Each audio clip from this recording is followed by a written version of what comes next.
Vielen, vielen Dank dafür. Jetzt als allerletzten Redebeitrag hören wir Dubey. Er hat XR Indien mitgegründet, ist schon ganz, ganz lange aktiv, hat ganz viele XR-Gruppen auf der ganzen Welt in den letzten Jahren begleitet. Du hast die Bühne.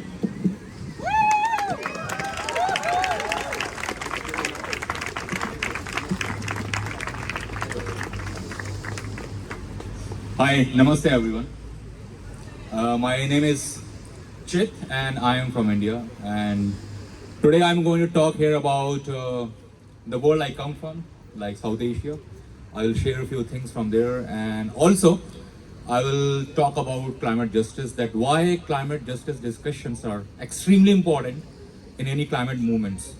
And so at the end of August this year, we all saw the floods in the Pakistan, and that flood killed more than 1,500 people so far. The numbers are still increasing.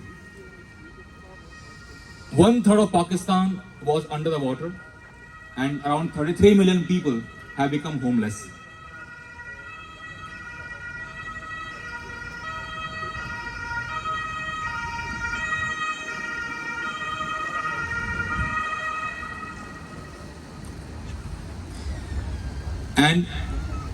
But unfortunate thing is that when it came to for the compensation, the IMF only gave a loan of $1 billion, though the damage in Pakistan is more than $30 billion.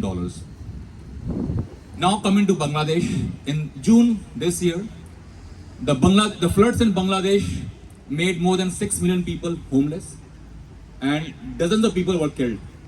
And I won't say this picture is different in India. In India also, where I come from, I grew up in New Delhi.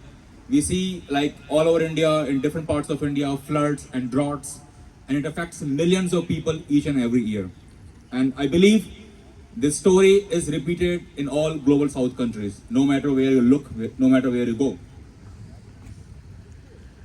India and Pakistan also experienced the hottest summer this year, which was the hottest summer in the past 122 years. Close to 2 billion population live in South Asia, and they are vulnerable due to increasing climate crisis. And these are all like developing countries. The climate crisis is increasing poverty, crimes, and the crimes especially against women, children, human trafficking is increasing. It is leading to wars, social unrest, and more political instability.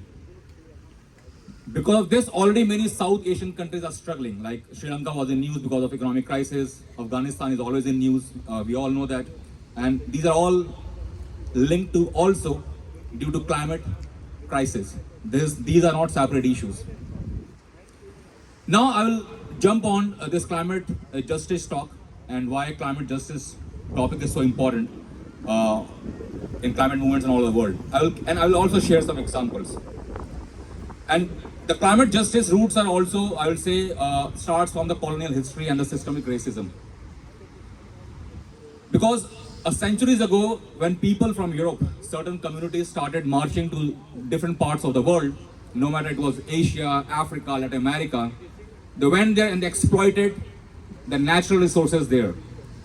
For them, those people were alien, those cultures were alien, those indigenous communities were alien. So the people who from Europe who moved there, for them it was all about loot and exploitation. And I will tell you the best example is India. During the colonial rule of British Empire, it lasted more than 200 years. The British exploited or looted around $45 trillion US dollars from India. And when they left India, India was the poorest country on this planet. The average age was only 32, and more than 90% population was in extreme poverty. And to be honest, we are still struggling, though we have made a progress, but those things are still in existence.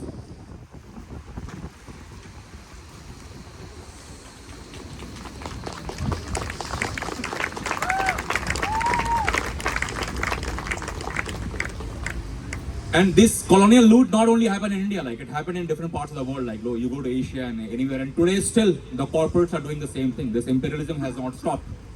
It has different, shape and forms, but the structure is still systemic structure. The systemic racism is very strong, like the way the institutions are working.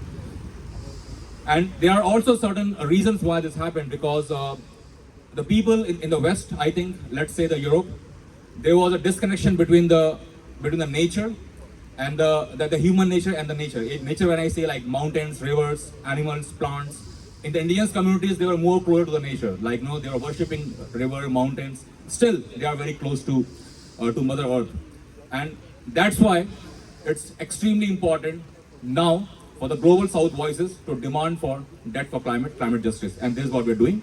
We want that the IMF and the World Bank should waive off the loans, and the loans which they give on a higher interest rates. So I will give example of the COP15 summit which happened in Copenhagen, I think in 2009. There, it was committed by the rich countries that they are going to give like $100 billion each year as a part of climate finance, which didn't happen.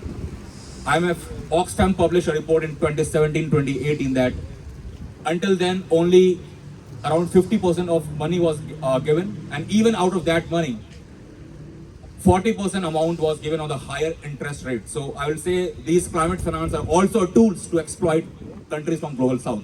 You know, they give on higher interest rates and you have to pay back in a shorter period. This is not good.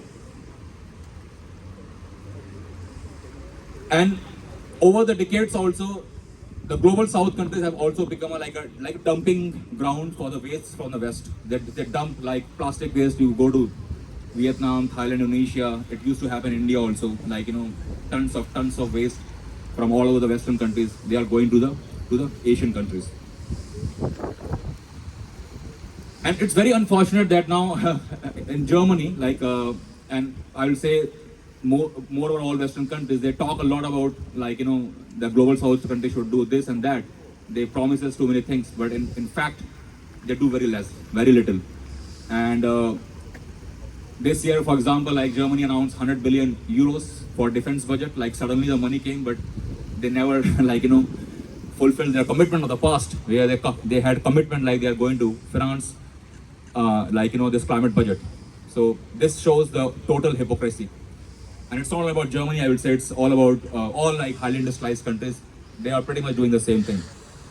But to be honest, the blame game is not going to help anyone. It's whatever happened. The time is running, and now we are standing here and we have to come together. And there is a very famous phrase in Sanskrit in the Upanishads in India. They say Vasudhaiv Kutumbakam, which literally means the world is one family, and we are all, it doesn't matter where we come from, what race, religion and nationality, we are all sitting in the same boat.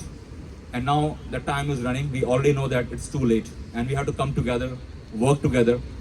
And definitely it's not going to be achieved unless we demand for the system change also, because there are systemic issues.